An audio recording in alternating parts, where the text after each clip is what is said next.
Hoje nós começamos uma série muito importante, com temas bastante atuais, né? Então, hoje é sábado e também no domingo.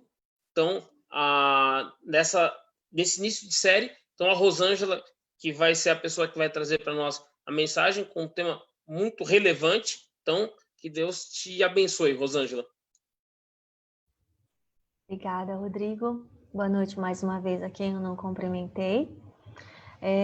Antes de eu começar, duas informações importantes. Quem já me viu pregando sabe, eu não costumo usar PowerPoint. Mas como hoje eu vou falar de vários assuntos, de muita informação, eu precisei usar esse recurso. Uma outra coisa é que essa série, minissérie, né, que eu e Renan faremos, ela vai ter outros 2 pregadores. Então, minha sugestão, no momento de folga, procura nos registros de Facebook da Pedreira, porque daí vocês vão ver mais conteúdo sobre essa mesma série que está sendo feita lá. Nós vamos conversar com vocês sobre o tempo em que nós estamos vivendo. Quando nós lemos Mateus 24, a gente espera grandes dificuldades no mundo, e a gente está vivendo isso. Doença, guerra, ameaça de guerra, Índia e China agora estão se estranhando, muitas ameaças o tempo todo, aqui dentro do nosso país, na nossa cidade, muita violência urbana, vindo às vezes de quem nem deveria, e a gente se prepara para as ameaças externas, a gente se prepara para as dificuldades, para a perseguição, para a fome. De várias maneiras a gente se prepara para essas ameaças porque elas estão na Bíblia. Muitas vezes a gente perde de vista que talvez uma das ameaças maiores que a gente está enfrentando, que vai ficar cada vez mais forte, ela vai ocorrer aqui dentro. E contra essas ameaças, muitos de nós não têm nem noção do que está acontecendo. E é por isso que a gente vai falar sobre isso, sobre o tempo social que nós estamos vivendo, o tempo cultural que nós estamos vivendo. Eu vou falar de muita coisa sobre cultura e sociedade, e o Renan, mais do que eu, vai mostrar para vocês como é que a cultura e a sociedade está mudando a nossa compreensão sobre Deus. E quando a nossa compreensão, eu estou falando nossa sociedade, quando a nossa compreensão sobre Deus muda, então a nossa compreensão sobre o que é cristianismo muda, por isso que eu estou recomendando vocês assistirem o restante da série, com o pastor Lucas e com o pastor Ricardo, que vão falar depois de nós, e a nossa compreensão até do que é missão muda. Então, a sociedade está mudando, é o que eu vou dizer hoje, a sociedade ao mudar está mudando a compreensão sobre Deus, é o que o Renan vai falar, e a mudança na compreensão sobre Deus está mudando a compreensão sobre religião e sobre como viver essa religião nos dias de hoje. Então, eu vou precisar projetar para vocês a conversa sobre hoje. Nós chamamos essa série de Teoria da Relatividade, brincando com a ideia de Einstein.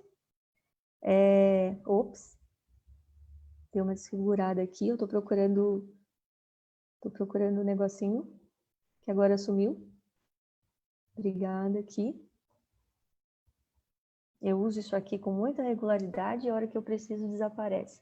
Então nós estamos falando sobre relativismo, relatividade moral, relatividade espiritual. Por isso eu vou falar sobre a fé ou a construção de uma espiritualidade que não é a que nós estamos acostumados, e principalmente como é que essa construção foi sendo desenvolvida ao longo da história. Esse texto de Paulo a Timóteo, capítulo 3, ele vai dizer assim: saiba disso, nos últimos dias sobrevirão tempos terríveis. Os homens serão egoístas, avarentos, presunçosos, arrogantes, blasfemos, desobedientes aos pais, ingratos, ímpios, sem amor pela família, irreconciliáveis, caluniadores, sem domínio próprio, cruéis, inimigos do bem, traidores, precipitados, soberbos, mais amantes dos prazeres do que amigos de Deus, tendo aparência de piedade, mas negando o seu poder. Afasta-se também desses. É curioso que essa descrição das pessoas no tempo do fim, ela precisa ser avaliada da seguinte perspectiva: ninguém nasce desse jeito. Ninguém nasce arrogante, ninguém nasce desobediente, ninguém nasce sem domínio próprio. Quando a criança nasce, ela nasce com as necessidades mais básicas. Essas pessoas que estão sendo descritas por Paulo, elas são construídas. Elas são construídas para serem dessa maneira, e essa construção, quando combinada com a nossa natureza pecaminosa, que já é inclinada para o mal, ela resulta nisso. Nos últimos tempos, a sociedade caminharia para se tornar isso que Paulo está descrevendo, porque há uma combinação terrível entre o que nós somos por natureza e o meio em que a gente está vivendo. Mas como é que se constrói essa sociedade?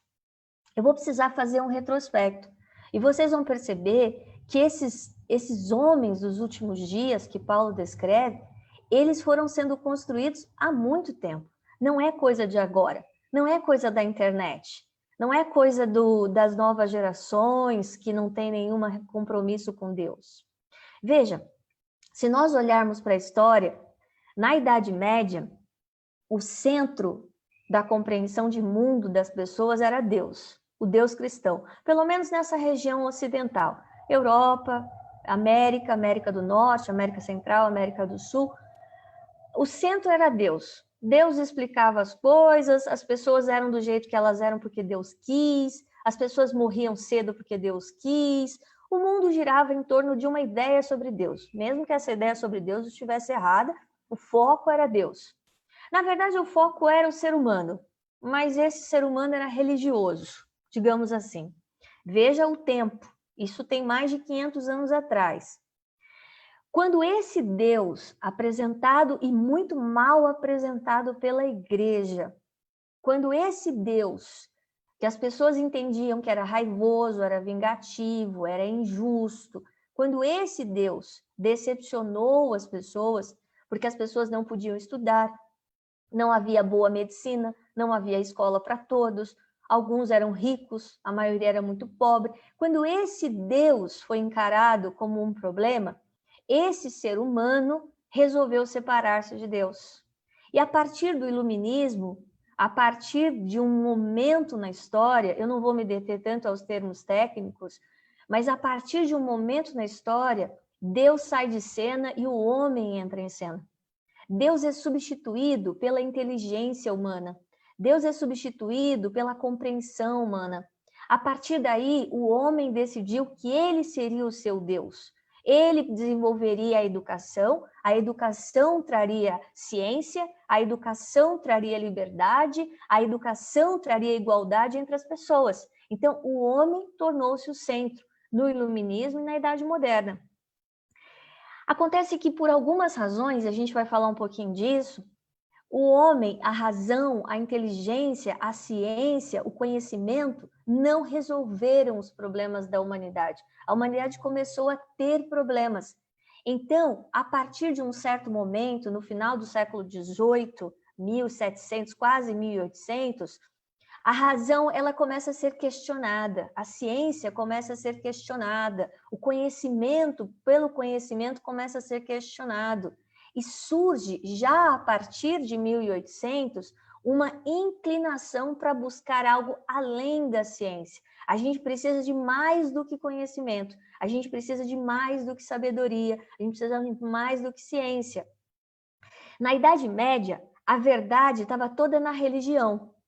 As pessoas não questionavam o que era verdade. Se a igreja dissesse que havia céu, as pessoas tinham certeza disso. Se a igreja dissesse que havia inferno, as pessoas tinham certeza disso. O que a igreja dissesse, as pessoas tinham certeza. A verdade estava na compreensão da religião. Quando na idade moderna, no período iluminista, a verdade se torna, o homem se torna o centro, então esse homem diz, só é verdade aquilo que eu consigo entender e explicar. Só é verdade aquilo que o meu cérebro consegue entender e explicar. Só é verdade aquilo que a ciência diz que é verdade. Então, veja, a verdade torna-se dependente da compreensão humana. A partir da idade contemporânea, que depois vai chegar a pós-modernidade, que é onde nós estamos, a verdade deixa de ser objetiva. Espera, não é assim. A verdade depende de cada um. Cada um sabe o que é verdade para si. Se para alguns há céu, tudo bem. Se para outros não há céu, tudo bem. Se para alguns há inferno, tudo bem. Se para alguns não há inferno, tudo bem, porque a verdade depende da compreensão de cada pessoa. Na Idade Média, o comportamento das pessoas era moldado pela religião. O que a religião dizia que era certo, as pessoas faziam. O que a religião dizia que era errado, as pessoas deixavam de fazer, mesmo quando elas não entendiam se era certo ou se era errado, e por que era certo e por que era errado. Na Idade Moderna, o comportamento passou a ser pautado pelo conhecimento, pela razão e pela lógica. Então, havia uma crença de que se as pessoas estudassem bastante, se elas se tornassem eruditas, se elas se tornassem sofisticadas, o comportamento delas se tornaria mais ético. Elas seriam mais justas, elas seriam mais honestas. Quanto mais conhecimento você desse às pessoas, melhores elas seriam. Era isso que se esperava nesse período, a partir de 1500 até 1800. Acontece que isso não aconteceu. As pessoas começaram a estudar mais, mas elas continuaram mesquinhas, elas continuaram invejosas, elas continuaram criando guerras, elas continuaram criando problemas. Então, o comportamento não podia mais ser moldado só pela educação. E a partir dessa ruptura entre a modernidade, a idade contemporânea ou a pós-modernidade, o comportamento passou a ser moldado pela cultura. Se no Brasil nós temos o jeitinho brasileiro, essa é a cultura e deve ser respeitada. Se no Japão eles têm uma outra cultura e o comportamento deles é daquele jeito, isso deve ser respeitado, porque o comportamento é, na verdade, moldado pela cultura. Não tem certo e errado. Na Idade Média, a felicidade estava toda no céu. Então, a pessoa podia nascer pobre, ela podia ficar doente, ela podia passar fome, porque aqui na Terra era só tragédia. A felicidade estava no céu. Na Idade Moderna, a felicidade está aqui, está agora. A gente tem que produzir felicidade. Se a gente estudar bastante, a gente vai arrumar um emprego. Se a gente arrumar um emprego, a gente compra uma casa. Se a gente comprar uma casa, a gente constrói e melhora essa casa. Então, a gente viaja, então a gente estuda, então a gente trabalha. A nossa felicidade está aqui na Terra. Isso não muda na pós-modernidade. A felicidade continua sendo aqui na Terra e não mais no céu. Por isso nós temos e lutamos para sermos felizes a qualquer custo.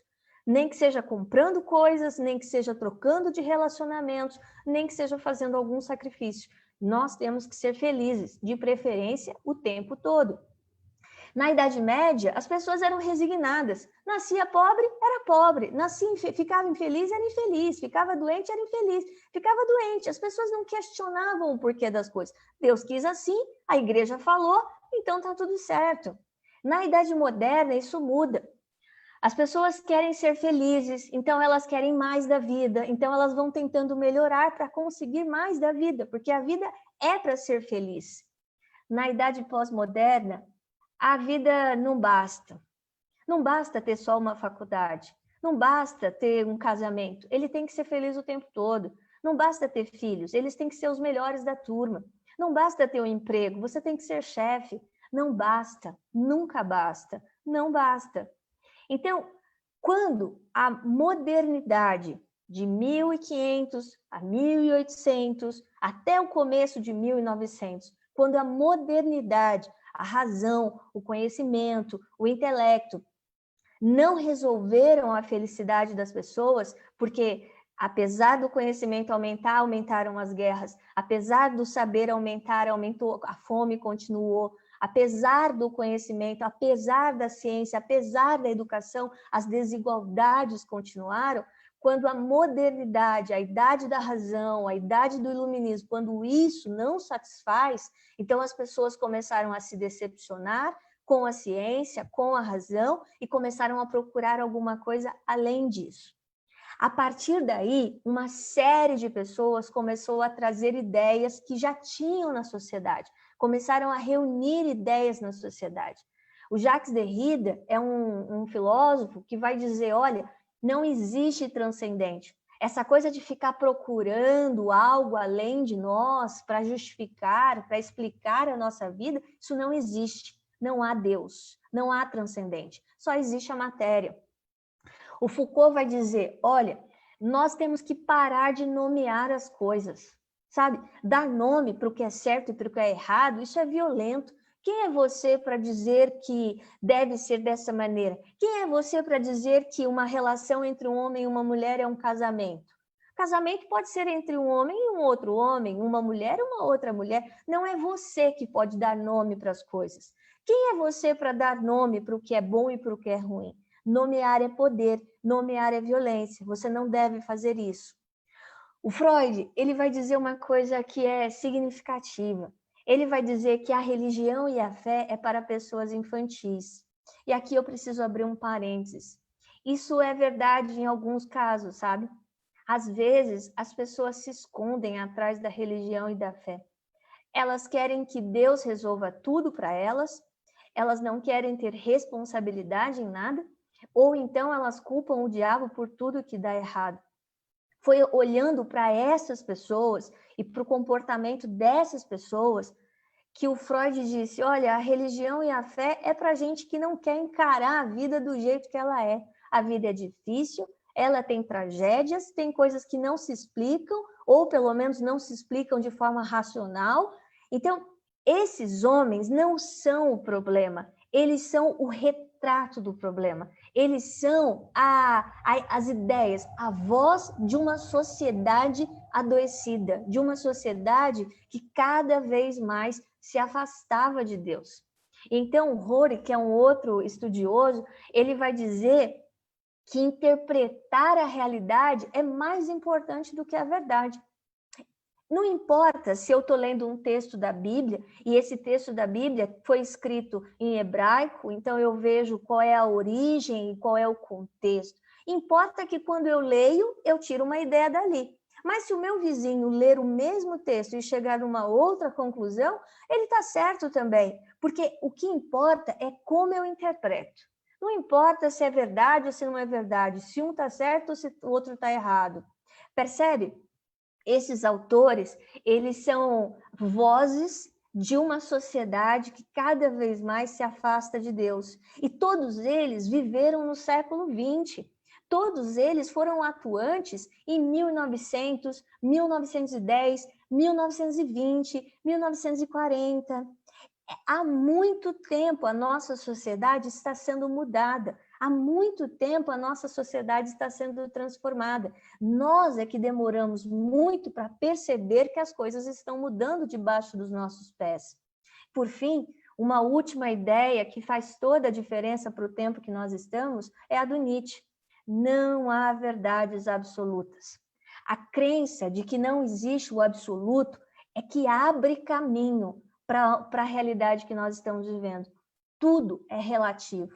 Tudo depende. Depende de quem está dizendo, depende do que está sendo vivido, depende do tempo que nós estamos, depende do gosto de cada um. Não há verdades absolutas. Para nós, os cristãos, há verdade absoluta. Deus é absoluto. A Bíblia é absoluta. Mas para esses homens afastados de Deus, isso não é verdade. Mas escuta, eu nunca li Jacques Derrida, eu nunca li Michel Foucault, eu nunca li Rory, eu nunca li Freud, eu nunca li Nietzsche. Então, que diferença faz para mim o que esses homens pensavam e diziam? Faz muita diferença, porque foram as ideias desses homens que estão mudando a lógica do mundo que a gente vive. No período moderno, essa imagem aqui à esquerda, os homens eles eram ordenados, havia uma hierarquia. O mundo funcionava de uma forma lógica e racional. Havia o pai da família, a mãe da família, os filhos da família. Havia o patrão era superior ao diretor, o diretor era superior ao coordenador, o coordenador era superior ao supervisor, e assim havia uma hierarquia. A sociedade era hierárquica, a família era hierárquica, a igreja era hierárquica.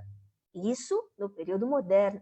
Mas nós estamos numa outra realidade, chamada de pós-modernidade, em que o homem deixou de ser organizado, deixou de ser estruturado, a sociedade está deixando cada vez mais de ser assim, está se tornando outra coisa. E nós estamos imersos nisso sem nos percebermos. O que é que está mudando? O que é que tem mudado tanto? No período moderno, de 1600, 1700, 1800, a razão era quem dizia o que é certo e o que é errado. Hoje, no período em que nós vivemos de pós-modernidade, as pessoas interpretam a realidade do jeito que elas querem. Por isso existem tantas verdades, por isso está todo mundo certo e por isso todas as verdades precisam ser respeitadas. No período moderno, havia uma verdade a ser descoberta. Nós precisamos estudar e aprender para chegar a alguma conclusão juntos. Na pós-modernidade, a verdade é relativa, depende da sociedade em que você vive. Para os índios, a verdade é uma coisa, Deus é de um jeito, a natureza é de um jeito. Para os americanos, a verdade é outra coisa, Deus é daquele jeito. E para os hindus, a verdade é de outra maneira, e Deus é de outra maneira, e a sociedade é de uma outra maneira. Então está tudo certo, cada um tem a sua verdade. Para o período moderno, não existe sobrenatural, não existe transcendente, lembra? Então, não existe milagre, não existe profecia, porque não existe Deus. Quando a modernidade falha e a pós-modernidade começa a ganhar corpo, se existe sobrenatural, não é tão importante. O importante é que a gente esteja bem, o importante é que a gente caminhe na direção de algo maior, de algo melhor do que nós mesmos. Na modernidade, havia uma produção em massa. As pessoas trabalhavam, as pessoas produziam, porque se queria melhorar o mundo. Na pós-modernidade, o foco é o indivíduo. O indivíduo tem que estar bem, ele tem que morar bem, ele tem que ser destacado. Por isso as pessoas pintam o cabelo do jeito que querem e se criam tatuagens e se diferenciam das mais variadas maneiras possíveis, porque o importante é se destacar no meio da multidão. Na modernidade, a hierarquia trazia ordem. Então, o mundo funcionava dessa maneira. O pai, a mãe, o filho mais velho, que manda no filho do meio, que manda no filho caçula. Hierarquia, ordem. Na pós-modernidade, não tem autoridade. Ninguém manda em ninguém, somos todos iguais. Não há chefe e empregado, existem colaboradores. Eu não estou dizendo com isso que está errado ser assim. Eu estou dizendo que é assim. Quer você concorde com isso, quer não. Quer você entenda isso ou não. Na modernidade, a sociedade vivia para ser funcional. O indivíduo chegava numa certa idade, ele aprendia uma profissão, sapateiro, padeiro, costureira, e ele trabalhava naquilo 30 anos, 40 anos, até que ele se aposentava e ia fazer outra coisa da vida. Ele tinha uma função, e ele se adequava àquela função. Na pós-modernidade, nós nos identificamos com o consumo. Nós somos o que nós temos. Nós somos o que nós consumimos. Eu sou o celular que eu compro. Eu sou a roupa que eu uso. Eu sou a casa que eu moro. Eu sou o carro que eu tenho. Então, na pós-modernidade, o indivíduo é aquilo que ele pode ter. Então, a modernidade diz: o mundo vai progredir sem Deus, desde que haja conhecimento e ciência. Acontece que a ciência não fez o mundo progredir. Então, a pós-modernidade chegou numa conclusão: esse mundo vai se destruir. Se nós não fizermos alguma coisa, esse mundo vai se destruir. A modernidade dizia: o indivíduo é a base, é a estrutura, ele precisa cumprir a parte dele. A pós-modernidade diz: a comunidade é a base. Por isso, agora a gente não chama mais igreja de igreja, nós somos uma comunidade de fé. O mundo não é mais um mundo, o mundo é uma aldeia global. Por quê? Porque nós somos uma comunidade. A modernidade vai dizer: o mundo tem um centro, conhecimento, a razão, a lógica. A pós-modernidade vai dizer: não, o mundo não tem um centro, uma verdade, uma certeza. O mundo tem muitas. São muitas perspectivas, são muitas verdades, são muitas certezas. A modernidade vai buscar conquistar, dominar o espaço, derruba floresta, constrói cidade, constrói estrada, constrói fábrica, conquista. A pós-modernidade vai buscar cooperação. Por isso agora você tem salas em que pessoas diferentes, com empresas diferentes, dividem espaço. Cooperação é a palavra de ordem na pós-modernidade. A modernidade vai dizer, a realidade, o mundo precisam ser definidos. Nós temos que investigar o espaço, nós temos que conhecer Marte, nós temos que ir para a Lua. Modernidade, investigar, dar nome, entender as coisas. A pós-modernidade diz, olha, esse negócio de você ficar dando nome para as coisas, dizendo o que é e o que não é, o que é verdade e o que não é, isso é violento. Não deve ser assim. Cada um decide por si. A modernidade vai dizer, a verdade é única e ela é baseada na inteligência. A pós-modernidade vai dizer, não. A verdade é baseada na inteligência, na emoção, na intuição e até na espiritualidade. Por quê? Porque sem espiritualidade a gente não vive. Então, a pós-modernidade, ao contrário da modernidade, ela traz a religião de volta. Ela só não traz o cristianismo de volta, mas a religião. Por causa da pós-modernidade, nós estamos experimentando algo que é bom, o respeito às diferenças. A pós-modernidade está nos ensinando que todas as cores são bonitas, que todas as formas de corpo são bonitas, que todos os cabelos são bons. Isso é bom.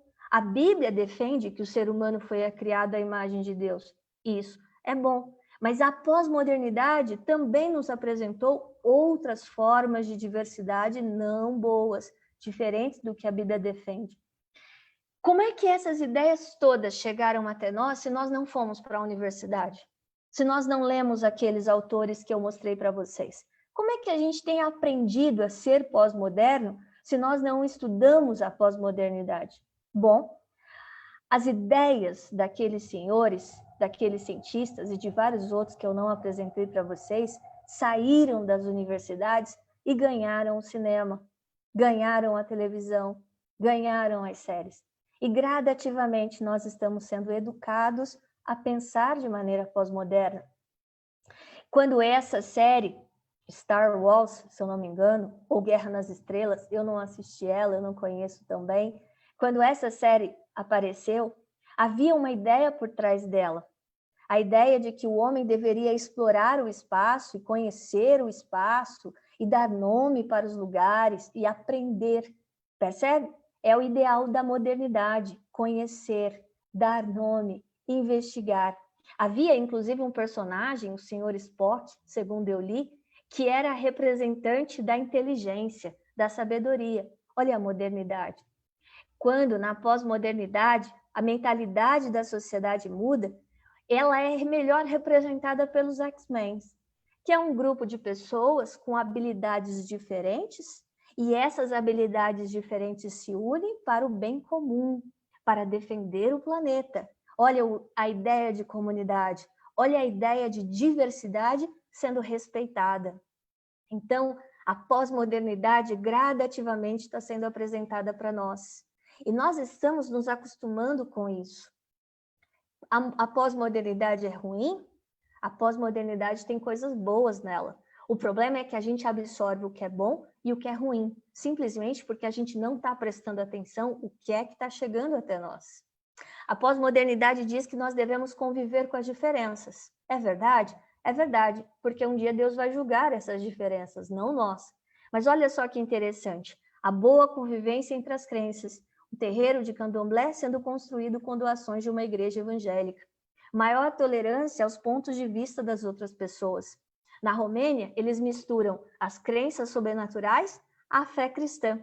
Eles misturam paganismo com cristianismo, considerando que isso é bom. Por quê? Porque as diferenças estão sendo respeitadas. A modernidade pregava a razão, a lógica. Sherlock Holmes é um bom representante disso. A pós-modernidade diz que as coisas que a gente está vendo não são o que importa. Importa como a gente se sente, como a gente interpreta e como a gente lida com essa realidade. É o que está por trás da realidade que importa. Então, os sentimentos, a intuição é mais importante do que a razão. Voltando ao texto de Paulo, ele vai dizer que esses homens são todos assim. E ele vai dizer aqui no final do texto, afasta-se também desses. Como é que a gente tem que tomar cuidado para não nos amoldarmos à forma desse mundo? Paulo vai dizer em Romanos 12, não copiem o padrão deles, mas transformem a mente de vocês, sejam capazes de experimentar. Se vocês mudarem a sua mente, vocês vão experimentar a boa, agradável e perfeita vontade de Deus. Nós estamos esperando pelo pior nesse mundo, mas e se o pior estiver acontecendo dentro de nós? Quem vai nos proteger das mudanças que estão acontecendo na nossa mente? Essa série ficou famosa porque alguns anos atrás ela foi considerada uma das melhores versões da Malhação. A Malhação existe há mais de 20 anos. Há mais de 20 anos ela vem oferecendo conteúdos que estão mudando a mentalidade das novas gerações. E nessa temporada, o assunto principal era lidar com as diferenças, porque esse é o principal discurso da modernidade. Nós precisamos abrir mão do nosso ponto de vista em favor do ponto de vista do outro. A verdade é relativa. Por isso você precisa buscar antes de defender alguma coisa. Percebe? Verdade relativa, crenças relativas, ideias relativas. Mas há uma outra ideia por trás da pós-modernidade. A ideia de que você é um indivíduo especial. Você é único. Seja você mesmo. Não deixa ninguém te manipular. Você é o criador do seu destino. Porque na pós-modernidade, o homem está no centro. Na pós-modernidade, é a felicidade do homem que importa. Se você está dentro de um casamento e ele está sem graça, você tem todo o direito de procurar um novo casamento, porque o importante é ser feliz. Se você tem um emprego seguro, mas você está entediado com ele, então troque, porque o importante é ser feliz. Você é o criador do seu destino. Há um ser divino dentro de você. Esse é o discurso, e talvez um dos mais perigosos da pós-modernidade. O divino que habita o ser humano. E porque o divino habita o ser humano tem o direito de decidir o que é melhor para ele. O ser humano tem o direito de decidir o que é certo e o que é errado. A modernidade fechou a porta para a religião. Ela disse que a religião não era boa porque ela estava decepcionada com o Deus da Idade Média. A igreja pregou muito mal a Deus na Idade Média. E na modernidade, as pessoas disseram, nós não queremos esse Deus. Então, a pós-modernidade abriu o caminho para a religião. Mas aqui está um detalhe. A pós-modernidade está dizendo que nós precisamos ter uma religião diferente da que se teve no passado. Uma outra religião. E então, essa nova forma de religião é sugerida, a religião oriental. Por quê? Porque as religiões orientais são consideradas crenças que pregam a tolerância e a não violência. Na Idade Média, o Deus da igreja, ele era bravo, ele era tirano, ele era injusto, matava-se em nome de Deus, estuprava-se em nome de Deus, roubava-se em nome de Deus. Hoje, quando as pessoas procuram uma religião, elas não querem o Deus do cristianismo por causa dos cristãos, por causa dos religiosos. Então, elas procuram outra forma de religião. E é essa religião oriental que vai dizer que existe uma força dentro de você, que existe um poder dentro de você, que você é um ser divino, que você é especial, que você precisa explorar essa força dentro de você. E é assim que magia, espiritualidade, crenças orientais, práticas orientais vão se misturando à nossa realidade. E gradativamente nós vamos baixando a guarda, gradativamente nós vamos nos acostumando. a acupuntura que o médico mandou fazer, a yoga que ajuda a gente a se acalmar num tempo de ansiedade, o desenho, o filme, a bruxa boa, a fada, o duende. Então, gradativamente, nós vamos assimilando os conceitos da pós-modernidade. Eu disse para vocês que na modernidade havia uma estrutura, o homem era funcional. O símbolo da modernidade é a fábrica. Na pós-modernidade, nós estamos vivendo o tempo da informação. E o símbolo da pós-modernidade é o computador. Por isso, hoje, não existem mais fronteiras definidas. O computador leva a gente para qualquer lugar. É só olhar para nós agora. Cada um de nós está numa casa, num bairro diferente, e nós estamos todos juntos, ligados pelo computador, ou pela internet, ou pelo celular. Por causa dessa ideia de que não existe mais espaço, não existe mais tempo, porque a internet rompe tudo isso, nós precisamos respeitar as pessoas da forma como elas vivem. No passado, havia uma tentativa de fazer com que o homem produzisse em massa. Todas as geladeiras eram iguais, todos os fogões eram iguais, todas as roupas eram iguais, as crianças se vestiam iguais, as mulheres grávidas se vestiam iguais.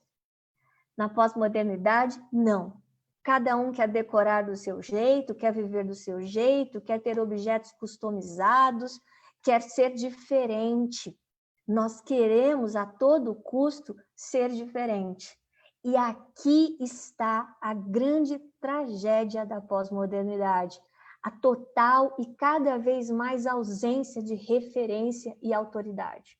A pós-modernidade não tem referência. Por isso, Bauman, que é um filósofo que já faleceu, ele vai dizer que nós estamos vivendo um tempo que ele chamou de modernidade líquida, porque no líquido não há forma, não há contorno. Se você coloca o líquido dentro de um copo, ele pega a forma do copo. Mas se você colocar o mesmo líquido numa taça, ele vai pegar a forma da taça. E se você colocar numa panela, ele pega a forma da panela. O líquido não tem forma. Então, ele não tem um contorno definido, ele se adapta à situação em que ele está vivendo.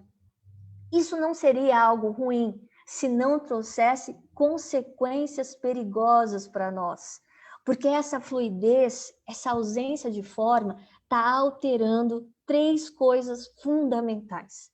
Primeiro, a identidade do indivíduo. Quanto mais líquido, quanto menos referência, menos segurança em quem eu sou, menos segurança em quem eu devo ser, porque não há padrão, porque não há referência.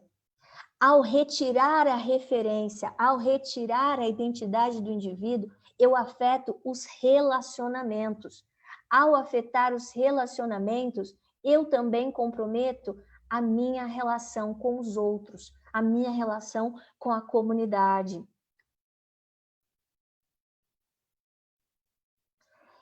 Então, algumas características fundamentais do tempo que nós estamos vivendo. Hoje, quanto mais jovem, quanto mais ideias pós-modernas carregamos, e eu preciso dizer, as ideias pós-modernas não começaram nos anos 2000. Segundo os estudiosos, elas ganharam contornos sociais a partir de 1930. Elas chegam aos cinemas e cada vez mais a partir da década de 70. Então, todas as pessoas que nasceram a partir desse tempo já estão vivendo tempos pós-modernos. Nesse período pós-moderno, a marca principal é a ausência de certeza. Nesse período, a marca principal é o individualismo. Nesse período, a marca principal é o desapego. Nós não somos de lugar nenhum, nós somos de todo lugar. Nesse período, a marca principal é a falta de solidez nas nossas relações. Por causa dessas características, 2 respostas estão sendo dadas. Primeiro, como nós não sabemos mais quem nós somos, nós precisamos consumir muito. Então, nós consumimos roupas, eletrodomésticos, aparelhos, internets, nós consumimos coisas porque elas dão significados para nós. Porque nós estamos em constante alteração, nós já não sabemos quem nós somos e procuramos nos identificar pelo consumo. Então, estamos mais focados em nós do que nos outros. Estamos mais focados nos nossos interesses do que nos outros. E, por fim, a pós-modernidade vai trazer, eu vou adiantar só por causa do horário, uma profunda necessidade de consumo. Eu sou feliz se eu estou comprando. Eu sou feliz se eu tenho. E é assim que a pós-modernidade vai alterar, inclusive, a nossa religião. Eu sou feliz se o culto me entregou paz. Eu fui na igreja para encontrar tranquilidade. Eu tenho uma religião para resolver os meus problemas. Eu adoro a Deus para que Ele faça as minhas vontades. Quando a minha religião, quando o meu Deus não pode ser consumido ou não pode me trazer satisfação e felicidade, esse Deus não serve. Essa religião não serve. Essa é a grande tragédia da pós-modernidade. Existem outras consequências, mas nós podemos falar sobre isso no futuro.